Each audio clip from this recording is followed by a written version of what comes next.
What's up, everybody? We are about to do the upgrades after the repairs to this thing. So actually, you know what? I'm going to bring you guys over, show you what they did. So they did not fix the hole at all. They said this is not a big deal. They said that this is just kind of normal for these to crack when you're tightening them down because they spin. But they said that in here you can see the goop that they put in, this Sea-Doo goop. Unfortunately, I can't change out the sponsons or move them now because they pretty much screwed them down as hard as they're going to be, and they're glued. So unfortunately, the sponsons are pretty much staying on the Trixx. And then this is just here. The goop is through the hole right here a little bit. But anyways, that's what they did with this. But let's get on to the upgrades because that's really what this is about. All right. So we got Pro Seal, which came with it.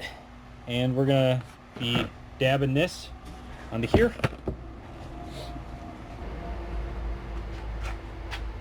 Onto the inside of this, which is going to sit against the gas tank. And that's going to be the first thing we're going to do. The second thing we're going to do is this is I don't even know what you call it. Just a band, a hose clamp, a band clamp. Oh, and this one time at band camp,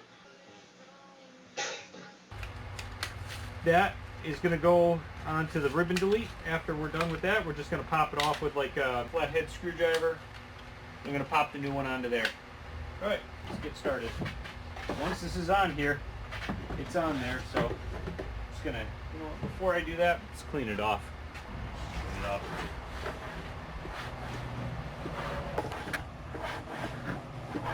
Make sure there's no residue. Pull this off here.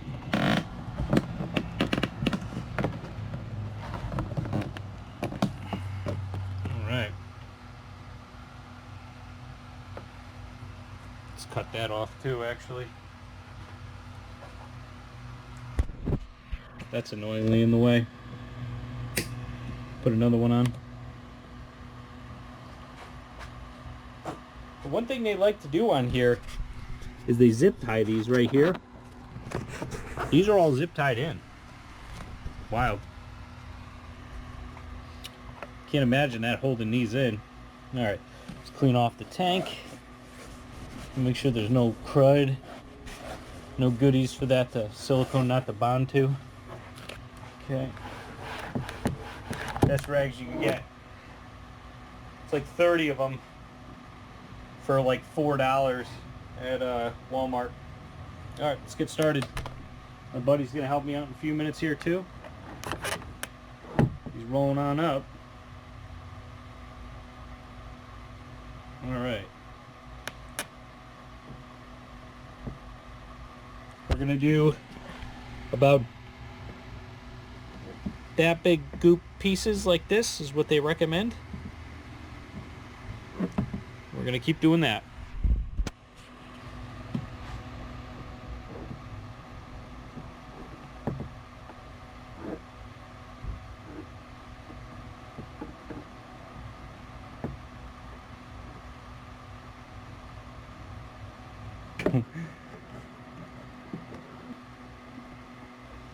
All right.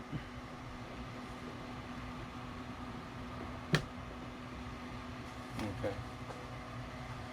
The flange of the factory airbox inlet should seat in the second fold of the bellows coupler. My hands were tiny, this would be great.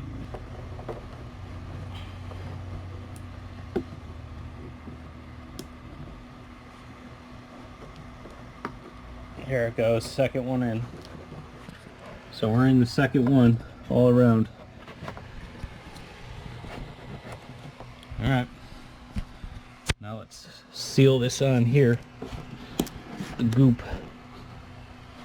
And then we're going to tighten these straps over the top. I'm going to zip tie that back on afterwards right there.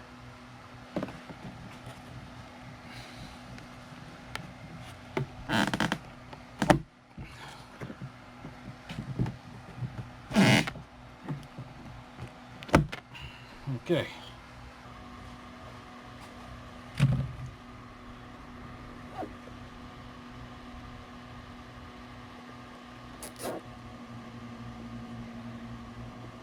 Alright.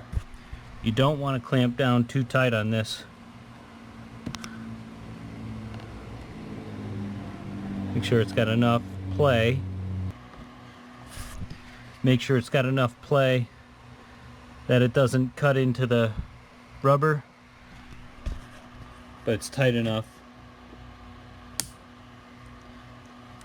that it doesn't move around too much. Okay, this is on, and it's siliconed. Alright, cold air intake is on, and that's that. That worked. So the ribbon is right underneath this. Well, it comes right off. There's your airflow restriction right there. Wow. Bit honeycombed, huh?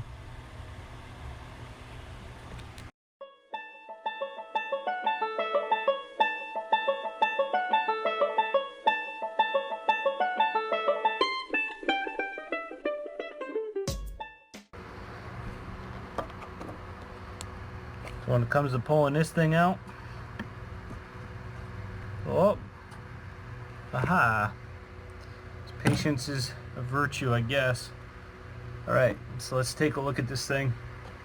The absolute worst thing I heard about these is that these break apart, this honeycomb thing, and it goes into the motor and it grenades motors, because air goes through this way and it pulls it into the motor, and if one of these disintegrate, pulls it into the motor, guess what?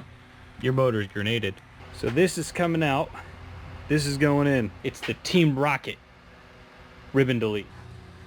So arrow says this way, which I have to imagine is the inside. So put the rubber gasket back on. We're going to slide this back over. Make sure it's in there nice and snug. And it looks good before we put it back on. Put the clamp around that first. Swing it around. Toss it in. Alright, let me see if I can do it with these. These might be a little bit easier. Well, they are working. Okay.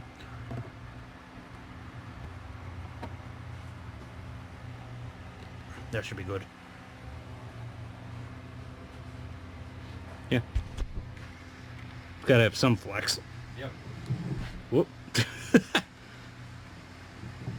Yeah, we're good. Nice. That's it.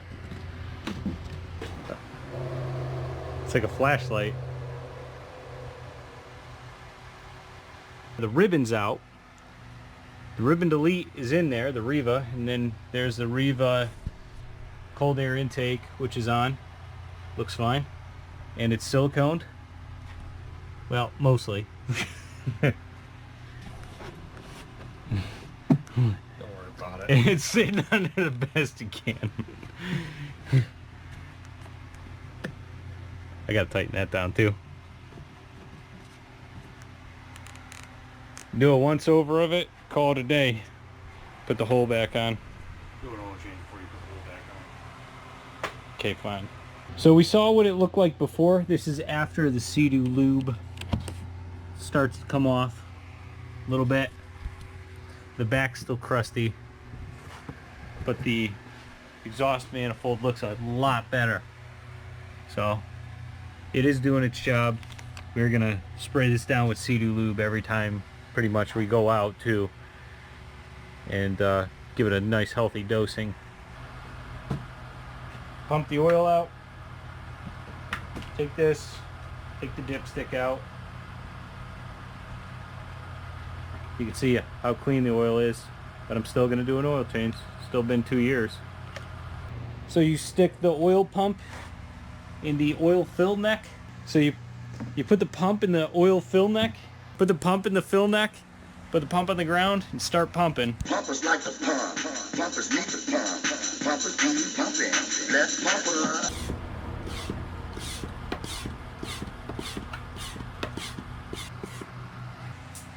There it goes. It's gonna start filling up.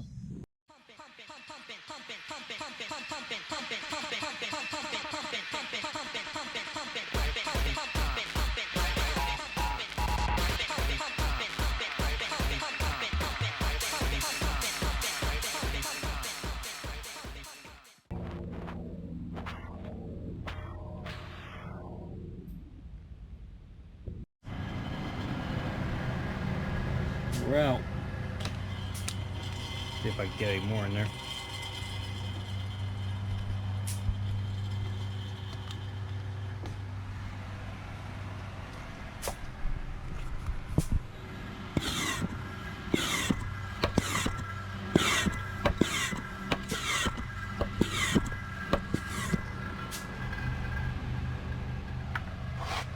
How much should we get? Not a lot. That's it. Guess that's all she wrote. And we're gonna do the rest of the oil change now.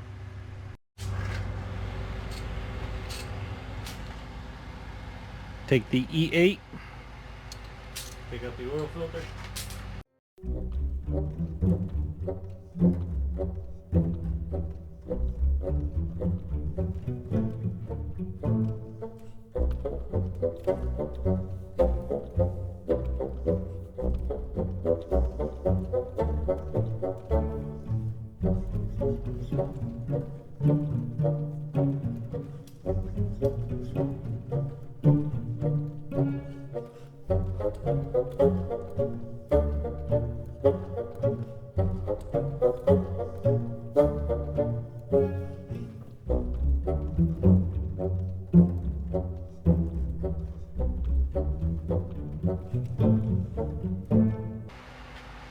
I bet you they use an E10. Rotex 956123. Oop. Old new. So exactly 2 rings worth of oil came out of that. In this, which I only have to imagine is 2 quarts. And we'll put it back in the sea. And try to ready for the trailer. SAE 5W40. 2 quarts, we're going to try it out.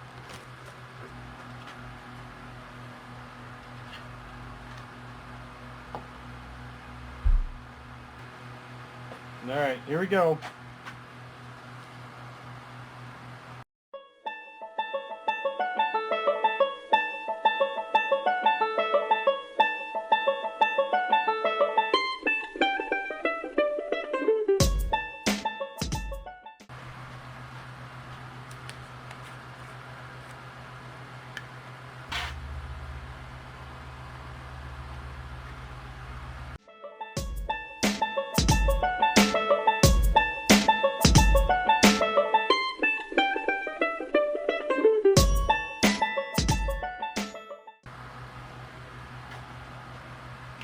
Alright, let's check this out.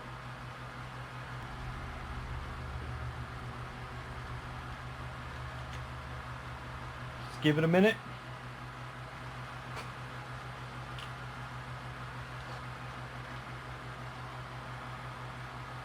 Right on the mid mark. So that about sums up day 1 with the Sea-Doo Spark Trixx upgrades install. We did the Riva cold air intake, we did the Riva ribbon delete, and my buddy also mentioned to do the oil change while we had the hole split in half, which turned out to be a good idea since it was difficult pulling those E8 screws out. We also got to see what the dealer did to repair the hole. Even if it wasn't much, at least it was something they have to warranty moving forward. Anyways, I hope this helped anybody potentially doing these upgrades. In the next video, we will be putting the hole back on and then testing those stainless steel washers. Soon after that, we will be testing it on the water. Hit that like and subscribe button for more content, and we will see you in the next one.